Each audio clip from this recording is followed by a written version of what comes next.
기도할까요? 오늘 예배 가운데 하나님 임재하여 주시옵소서. 우리를 만지시고 우리를 치하여 주시옵소서라고 우리 주여 한번 외치고 함께 기도하시겠습니다. 주여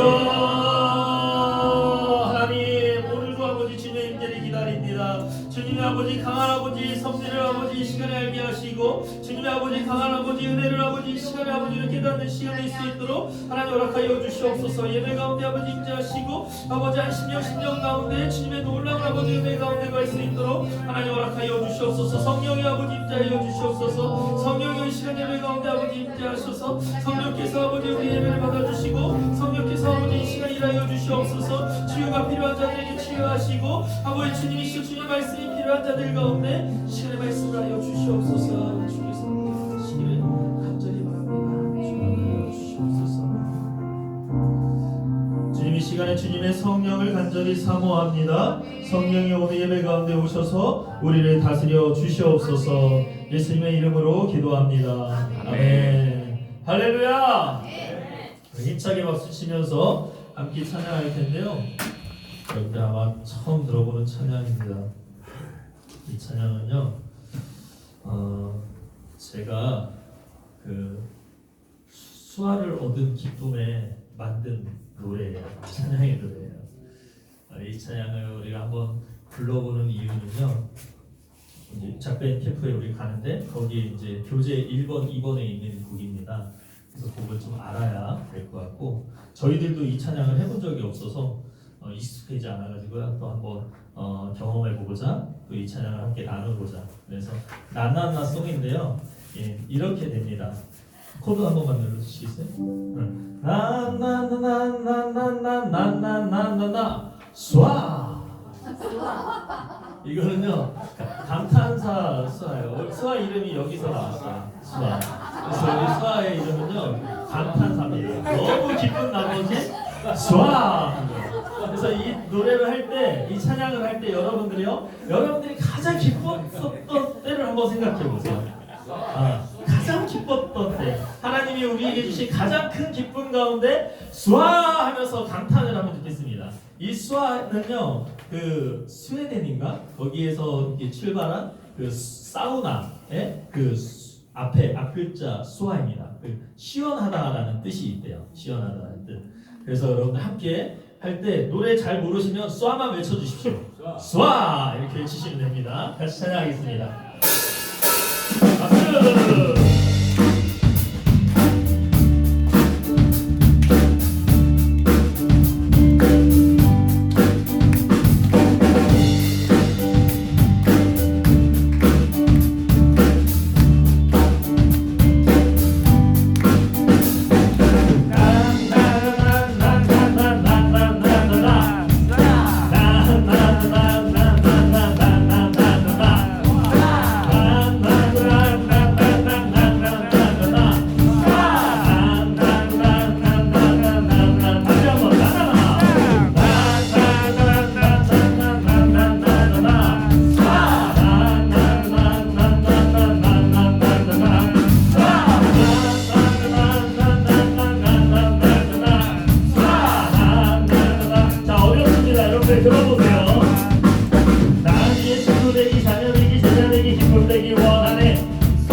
해보겠습니다. 우리 예전에 우리 집사님을 한번 경험시켜드리려고 이 찬양을 배웠었는데요.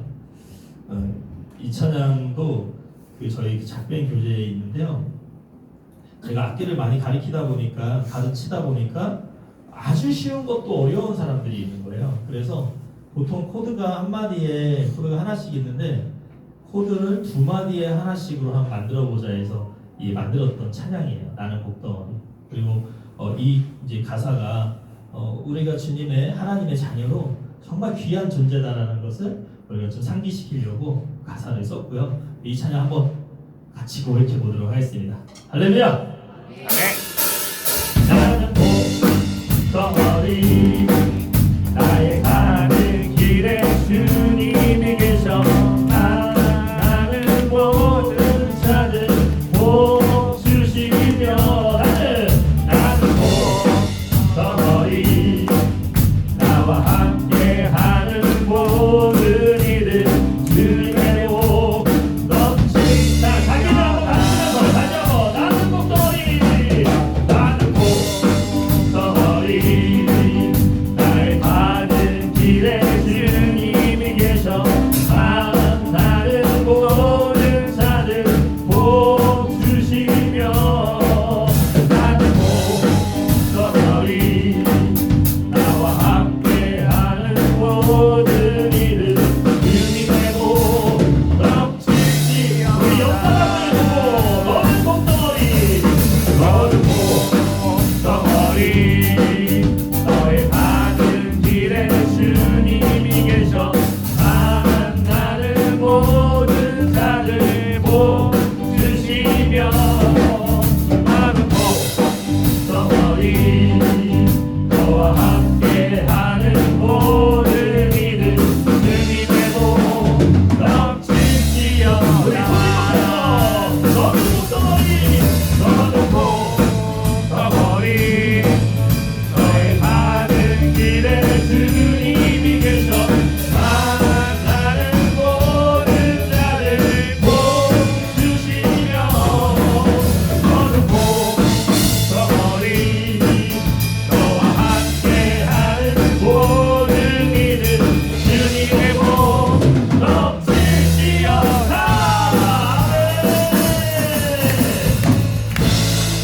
할렐루야. 네, 한번 고백할까요? 옆 사람들 보면서 귀하다.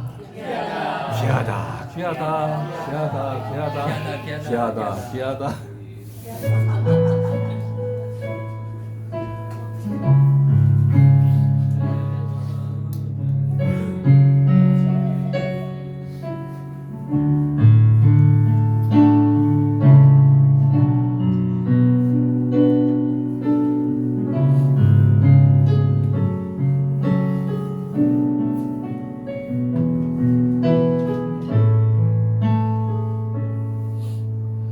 우리 길을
앉으소서.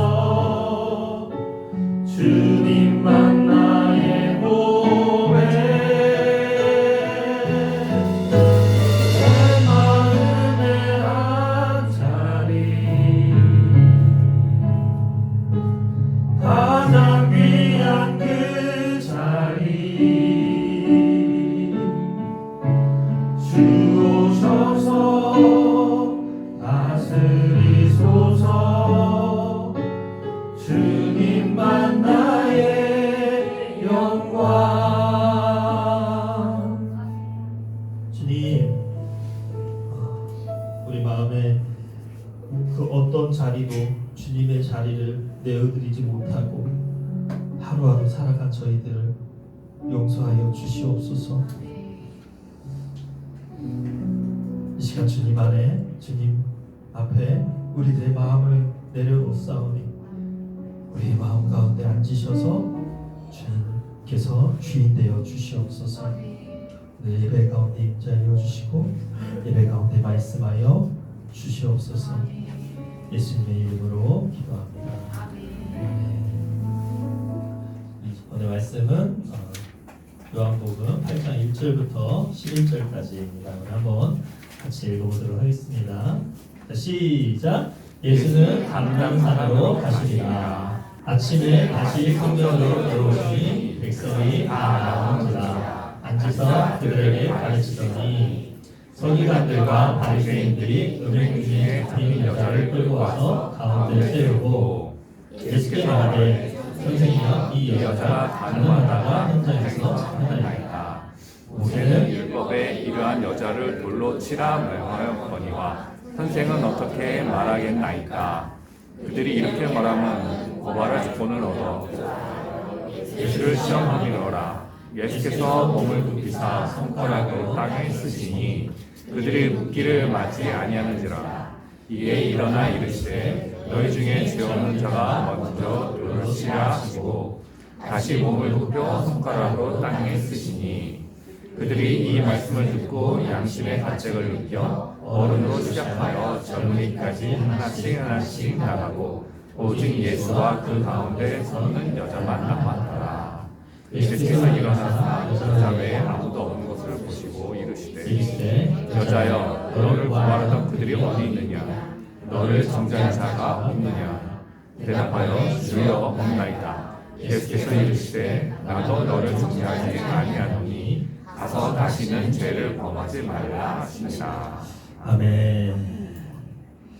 오늘 그 3절에 보니까요, 서기관하고 바리새인이 출연을 합니다.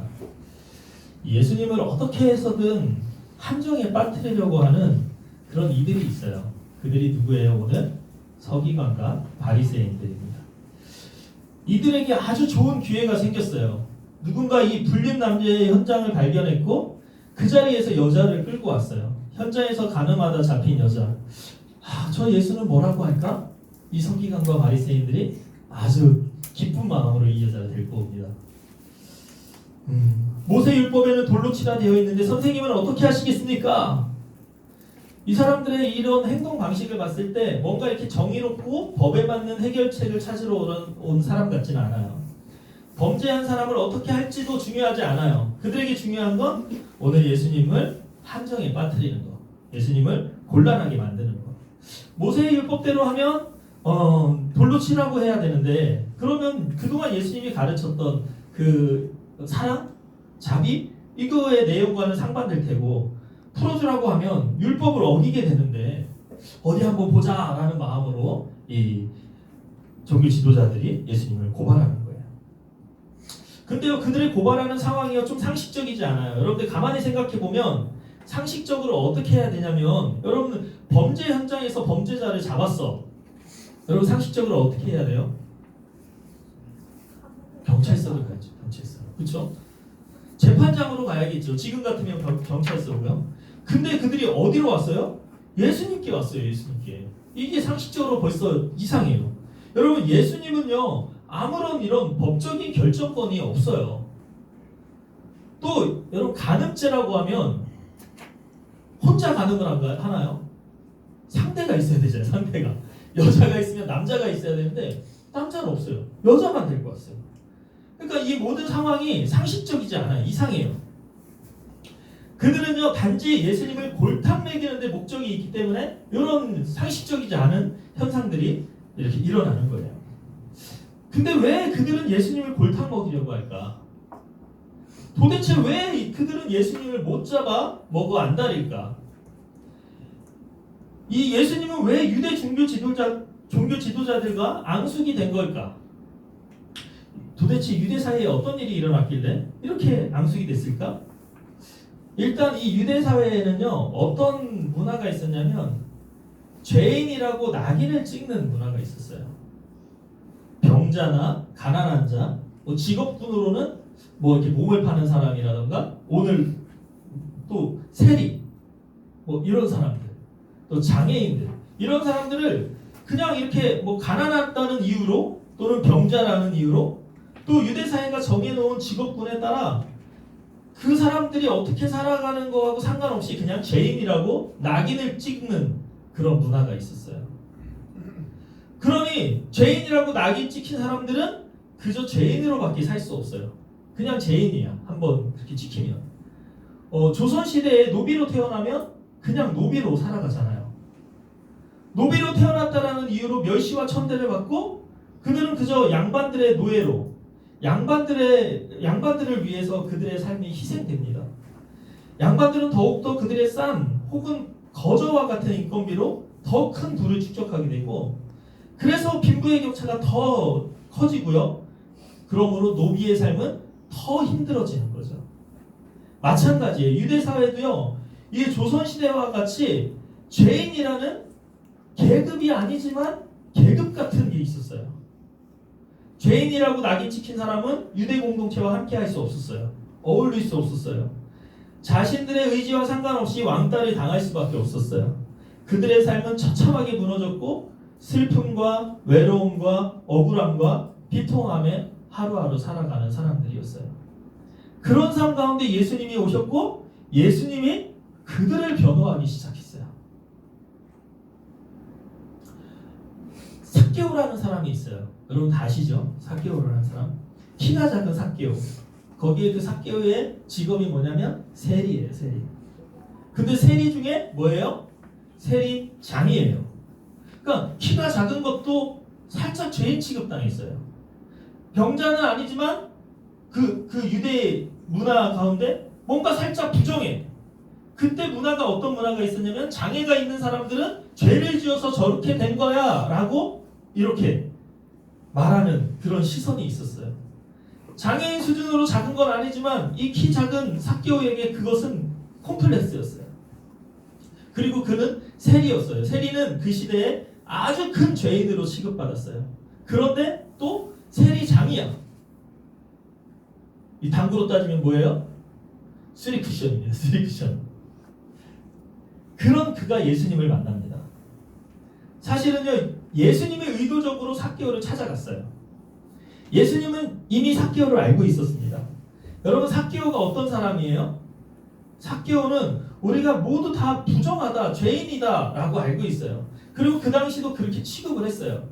그런데 사실요, 삭개오는요, 그런 사람이 아니었어요.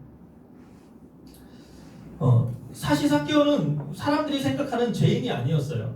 이 세리라는 직업은요, 어떤 직업이냐면 세금을 걷는 사람인데요. 그 로마의 속국에 있었잖아요, 이스라엘이. 그래서 로마에게 바치는 세금을 걷는 사람인데 로마에서는 일정한 금액을 바쳐라 이렇게 했어요. 그래서 이 세리는 돈을 걷어서 일정한 금액을 바치고 남은 것은 누구 거예요? 자기 거예요. 그런데 세리들이 어떤 일을 했냐면 요만큼 걷으면 되는데 요만큼 걷어서 요만큼 주면 되는데 요만큼 걷어서 요만큼 주고 요만큼을 챙겼던 사람들이 그 당시에 세리였어요. 그러니까 지금 로마의 속국으로 있는 이스라엘 입장에서 저놈들은 어떤 놈들이에요? 매국노 같은 놈들이에요. 그렇기 때문에 그 당시에 사람들은 세리를 그냥 죄인으로 분류를 해버린 거예요. 근데 여러분, 세리라고 다 그랬을까요? 우리가 그냥 한번 상식적으로 한번 생각해보면 다 그랬을까요? 그렇지 않은 사람들도 있었어요. 오늘 여기서 삭개오는요, 사실은 우리가 아는 거하고 조금 달라요. 이 삭개오는 다른 사람이었어요. 뭐라고 표현해야 될까? 회개한 사람이었어요. 회개한 사람. 예수님을 만난 삭개오가 이렇게 말합니다. 누가복음 19장 7절에서 8절에서 제 소유의 절반을 가난한 사람들에게 주겠사오며 제가 누구의 것을 속여 빼앗은 일이 있으면 내 갑절이나 갚겠나이다. 이렇게 얘기하고 있어요. 그러니까 주겠사오며 갚겠나이다 이렇게 말하는 이 삭개오예요. 이 말이요. 주겠사오며 갚겠나이다. 이 동사를 우리가 무슨 시제라고 표현할 수 있어요? 주겠사오며 갚겠나이다. 우리 학생들 무슨 시제예요? 시제가? 주겠사오며 갚겠나이다. 과거예요? 현재예요? 미래예요? 미래. 내가 예수님을 만났으니까 내가 갚겠습니다. 그리고 주겠습니다. 이렇게 우리 성경에는 표현되어 있는데요. 사실 원어에 보면은요. 그 단어의 시제가 미래형이 아니에요. 무슨 시제냐면 조금 익숙하지 않아요? 습관적 현재 시제를 사용했대요. 습관적 현재 시제. 그러니까 다시 풀어보면 습관적으로 해왔던 거야. 지금까지 쭉.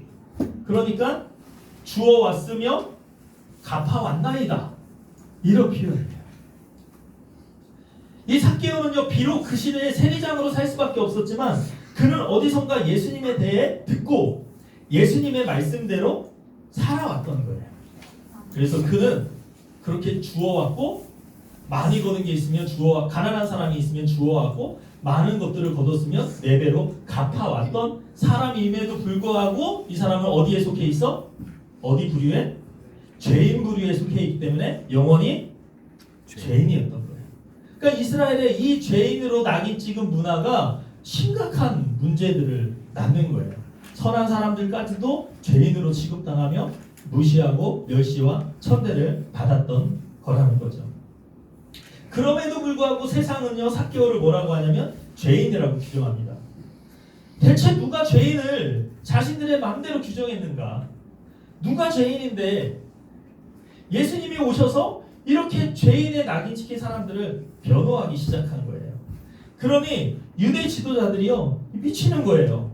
왜냐하면 자신들이 만들어 놓은 틀을 완전히 깨는 일을 예수님이 하고 계시니까요. 자신들이 죄인이라고 낙인 찍어놨는데 예수님이 아니라는 거예요. 그러니까 유대 지도자들이요 그들의 리더십에 심한 상처가 났어. 그래서 그들이 안달난 거예요. 예수님을 어떻게든 골탕 먹이려고, 어떻게든 함정에 빠뜨리려고, 그래서 어떻게든 고발하려고. 이 상황을 보면 그들의 입장에서 좋아요. 조금 심술이 날 수도 있어. 자신들과 다른 이야기를 하니까. 근데 제가 성경을 계속 요즘에 묵상하면서 정말 궁금한 게 있어요. 근데 왜 그들은 다른 이야기를 할까? 이게 너무 궁금한 거예요. 그들도 하나님을 믿는 자들이잖아요. 그들도 처음부터 하나님을 믿어왔고 그러면은 처음부터 그들도 예수님처럼 약자 편에 서서 정의롭고 공정하게 백성들을 이끌었어야 되는 게 맞지 않을까? 그들이 누구예요? 종교 지도자라며.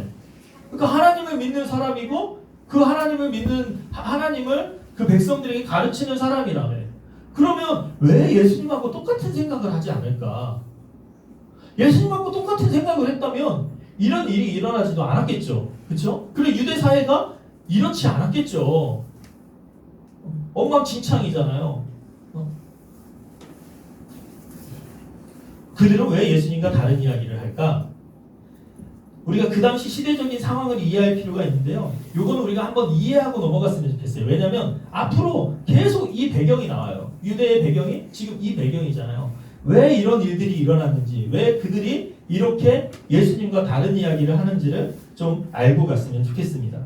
자, 이 바리새인들, 그 다음에 가끔 나오는 에세네파 사람들이 있어요. 쿰란 공동체라고 하는데요. 이 사람들이 대표적인 유대 지도자입니다. 유대 지도자. 바리새인과 에세네파. 자, 요 두 종류의 유대 그 지도자들이 있는데요. 비슷해요. 두 종류는요. 근데 생활 방식에서 조금 달라요. 바리새인들은요. 그냥 그 시내가 활동 범위였고요. 에세네파 사람들은 쿰란 공동체라고 해서 쿰란 지역이 활동 배경입니다. 그러니까 쿰란 지역은 대부분 이 광야입니다. 광야. 그러니까 조금 에세네파 사람들은 더 좀 거룩한 사람들을 살았고요. 이 바리새인 사람들은 그 시내에서 거룩함을 유지하려고 이렇게 살았던 사람들인데요. 옛날에 그 옛날 이야기를 하나 할게요. 우리나라 옛날 이야기는 아니고 저기 유럽의 옛날 이야기를 한번 해볼게요. 옛날에 이스라엘이 속해 있는 그 지중해 지역, 지중해. 우리는 어디에 있어요?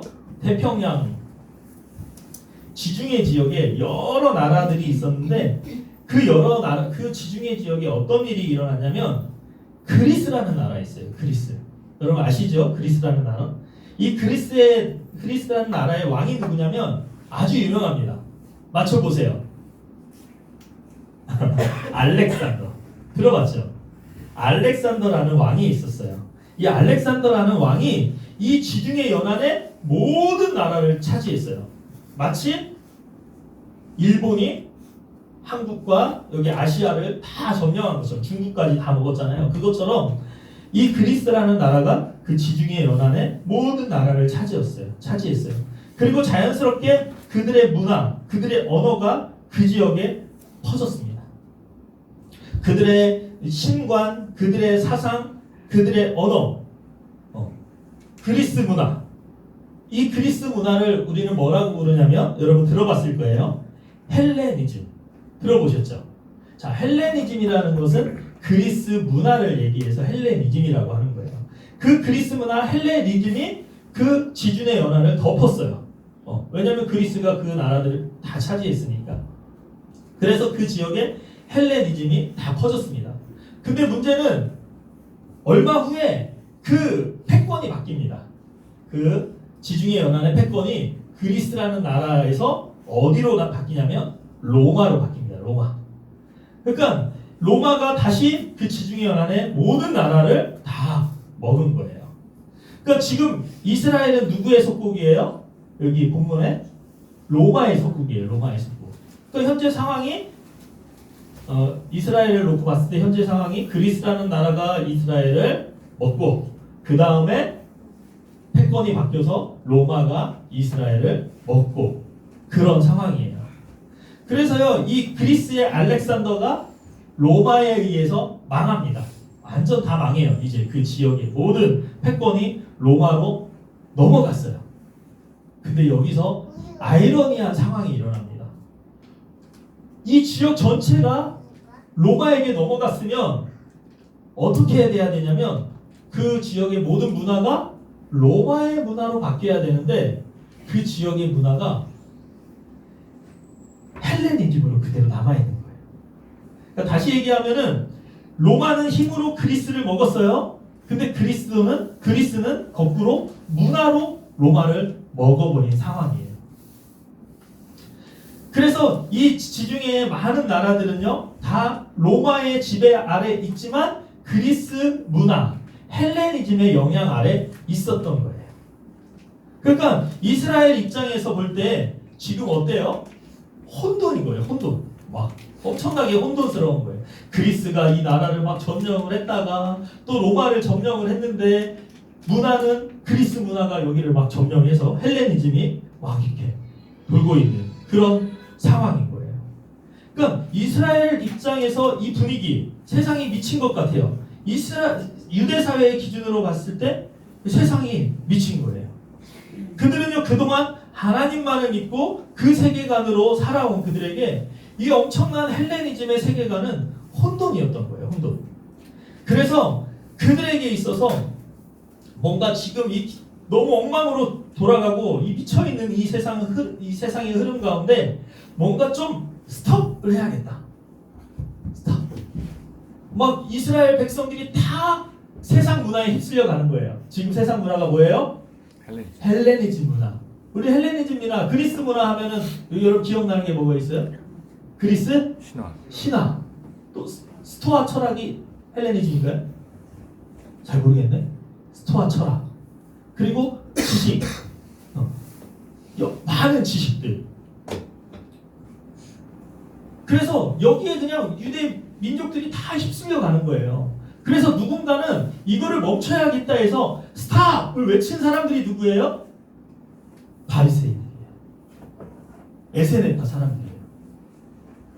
어때요, 여러분? 이 사람들 훌륭하죠? 훌륭한 사람들이에요. 이제 하나님을 믿는 백성들이 하나님을 버리고 세상 헬레니즘에 막 휩쓸려가는 그때, 야, 이거 아니야, 잘못된 거야. 우리는 하나님의 백성이야.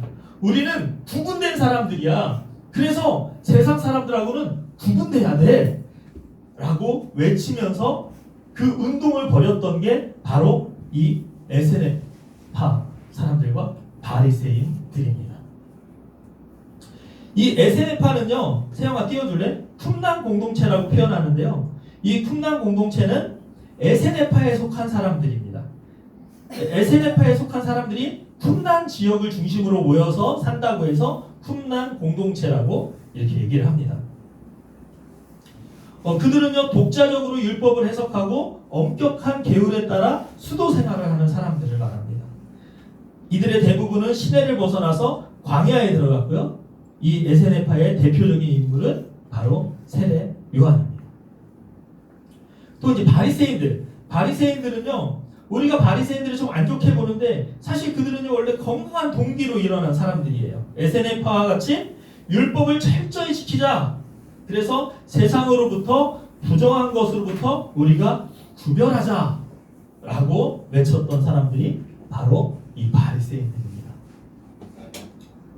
야, 우리만이라도 구분해서 분리해서 하나님 나라의 하나님 말씀의 가치를 지키자. 그래서 그들이 그때부터 이렇게 구분하고 분리하기 시작한 거예요. 근데 문제가 발생됩니다.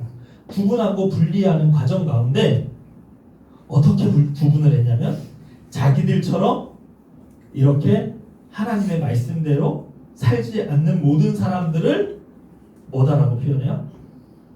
죄인이다라고 표현해요. 아까 말한 가난한 사람들, 병자, 세리, 이들을 몽땅 묶어 뭐라고 표현해요? 죄인이라고 구별해 놓은 거예요. 자신들하고 다르다는 이유로. 이런 영향들 때문에 그 사회에 죄인이라는 집단이 생긴 거예요. 그러니까 시작이요, 굉장히 좋았어요. 시작이 굉장히 좋았지만 끝은 우리는 봐서 알고 있죠. 완전 망했죠. 하나님의 뜻을 지키고자 했는데 결국 하나님의 뜻을 저버리는 상황이 일어났네요. 그렇죠? 옛날에 우리 요한계시록 배우다가 빌라델피아 교회였나요? 거기가 그랬죠. 하나님의 말씀을 너무 중요하게 막 지키고 하려다 보니까 뭐를 잃어버렸어? 사랑을 잃어버린 거예요. 지금 딱 그 짝이 난 거예요.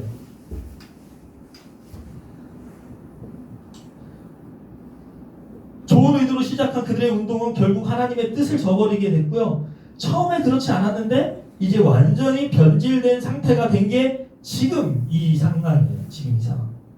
그런 그들에게 예수님이 이제 경고를 하는 거예요. 야, 너네가 뭔데 죄인을 구분하냐?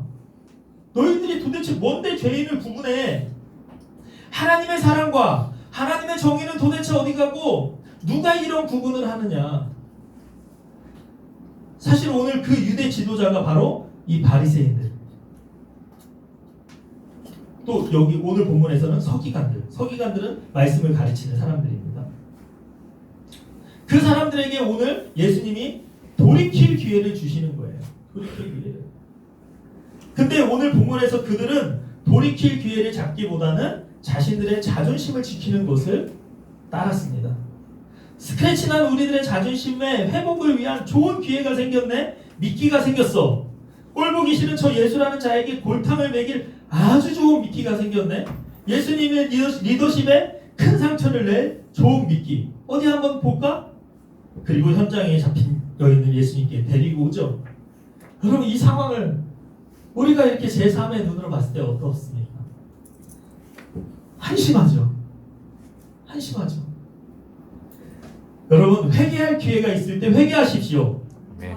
찔림이 있을 때 그때 자존심을 세우지 말고 튕겨나가지 말고 회개하는 저희가 되기를 바랍니다. 네. 오늘 이 유대 지도자들이요, 회개할 기회였어요. 사실은 예수님이 왔을 때. 근데 예수님이 와서 자기들의 찔림을 계속 고발하니 회개하지 않고 튕겨나가 버리는 거예요. 이들을 보니까 정말 없어 보입니다. 너무 진짜 한심해 보입니다. 예수님을 어떻게든 넘어뜨려보려는 그들의 한심한 행태를 우리가 보고 있는데요. 여러분, 예수님이 넘어가나요? 예수님이요, 단칼에 물리치시죠. 여러분, 그동안 예수님을 보았다면 예수님의 지혜가 어떤지쯤은 판단했을 텐데 그들이 얼마나 어리석은지 그 판단 자체가 안 되는 거예요. 그깟대로 예수님을 넘어뜨릴 수 있을 거라고 생각했던 그들의 어리석음을 우리가 보고 있습니다. 예수님이요, 오케이, 좋아, 단칼에 그냥 끝냅니다. 그럼 너희들 중에 죄 없는 자가 돌을 던져라. 예수님 한마디로 상황을 종료시킴과 동시에 그들이 죄인이라는 걸 깨닫게 합니다. 게임이 그냥 끝나버린 거예요. 거기에 모인 무리들도 죄인이었고요. 거기에 고발하려고 찾아왔던 서기관들과 바리새인들도 역시 죄인입니다. 그리고 여기에 앉아있는 이 광경을 제3자의 눈으로 바라보고 있는 우리 모두도 여전히 역시 죄인입니다.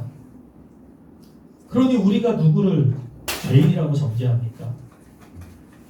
여러분, 우리도요, 서로 정죄하지 맙시다. 우리도 살아가다 보면 우리의 입술이 어리석어서요, 자꾸 사람을 정죄할 수 있어요. 그러나 우리 마음, 우리 모습 속에 이런 정죄함의 모습이 있다면 우리 내려놓고 회개합시다. 누구를 정죄할 때 나를 바라볼 수 있는 저희가 되시기를 소원합니다. 아멘. 예수님이요, 그거 깨부시려고, 그런 사회를 깨부시려고 누구도 함부로 대하지 못하도록 모두가 똑같이 귀한 하나님의 자녀라는 사실을 알리시려고 이 땅에 오셨고, 그걸 이루시려고 또한 십자가를 지셨습니다. 우리는 그토록 귀한 사람입니다. 다시 한번 고백하실까요? 옆에 있는 사람, 귀하다. 귀하다. 귀하다 참. 귀하다. 그러니 우리가 어떻게 누구를 정죄할 수 있습니까? 이 귀한 하나님의 자녀들을. 내가 정죄할 수 있는 사람이 있다면 딱 한 사람, 누구예요? 나 자신입니다. 나 자신.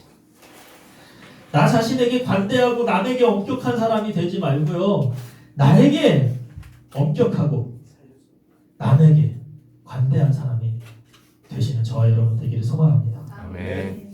서로가 서로를 용납하고 서로가 서로를 사랑할 때 이곳이 바로 하나님이 통치하시는 하나님의 나라입니다. 아멘. 우리의 삶 속에서 하나님의 나라를 세우는 저와 여러분 되시기를 간절히 소망합니다. 아멘. 아멘. 아멘. 우리 마지막으로 우리 찬양팀 나와주시고요.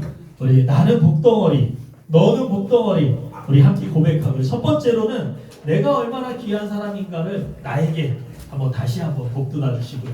내가 귀한 사람이지. 나를 통해서 나를 만나는 모든 사람들이 복을 받을 거야 라고 고백하시고요. 두 번째, 옆에 있는 사람, 그래, 너도 정말 귀하다.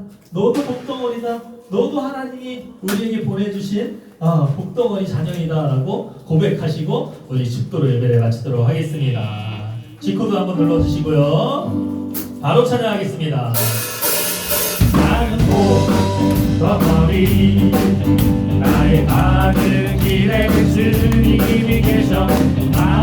나는 모든 산을 복 주시며, 너는 복덩어리, 너와 함께하는 우리 이 시간에 다 같이 일어나서 옆사람을 축복해할게요. 너는 복덩어리라고 우리 돌아다니시면서 안아주시면서, 혹시 내가 그동안 상처준 사람이 있다면 미안해, 내가 미안해, 앞으로 내가 더 잘할게. 우리 옆사람 한번 나 뭐해 소리야 이렇게 가서 안아주시고 우리 옆사람 돌아가시면서 너는 복덩어리, 너와 함께하는 모든 일을 우리 한 번만 더 찬양할 거예요. 계속 보면서 안 맞는 사람들 만나주세요. 너는 복덩어리, 너는